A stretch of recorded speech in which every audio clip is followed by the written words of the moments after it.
Ang mabagsik na mandirigma ng langit laban sa pinakawalang laman na gutom sa kalawakan, si Arkanghel Miguel laban kay Darth Nihilus. Hindi ito sagupaan ng mga espada, kundi ng dalisay na esensya. Banal na kalooban laban sa sumisipsip na kawalan, isang digmaan laban sa wala. Ngayon, si Miguel syempre ay kanang kamay ng Diyos.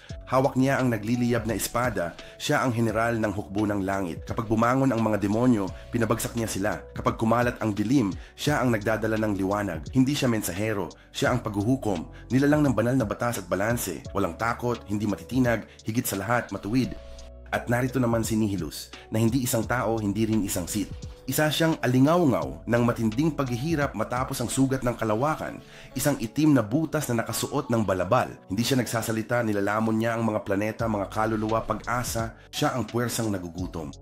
Si Mikhail siyempre ang sagisag ng liwanag, kaayusan at walang hanggang katayuan.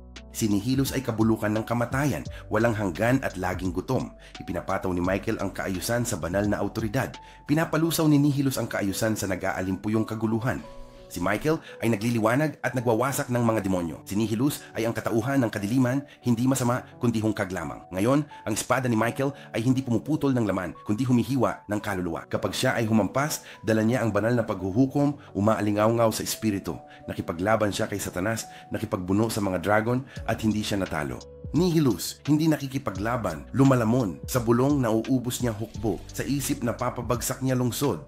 Hindi siya mapipigilan hanggang sa mapigilan siya dahil ang gutom na nagpapalakas sa kanya ay siya ring sumisira. Habang lumalamon siya, lalo siyang nawawala. Isa na lang siyang anino sa harap ng tabing, kaluluwang nakalimot na minsan siyang naging tao. Ano ang mangyayari kapag nagtagpo ang banal na puwersa at ang lumalamon?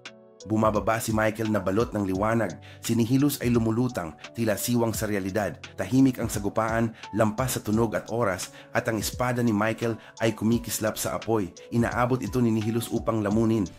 Kung mag-aatubili ang anghel, lulunukin siya ng kawalan ng buo. Tapos na. Kung tama ang tama ni Michael at tatawagin niya ang banal na kalooban, wala ng kaluluwa si Nihilus na maaring kapitan. Kung uulitin natin ito ng 10 beses o sa 10 realidad, lalabas si Michael panalo sa mataas na porsyento, 60%, hindi 100%, at mahalagang makita iyon. Hawak niya ang liwanag at maaaring matakot ang liwanag sa dilim, ngunit nilikha ito upang mapagtagumpayan iyon. Ang banal ay hindi nagmamakaawa, nag-uutos ito. Sa espadang pinanday ng langit, isa pa, isang sigaw sa pagkawasak ng galaksiya, ngunit ang espiritong iyon ay naglalaho, iisa lang ang natitira, ito ang magiging matuwid sa 60% ng pagkakataon.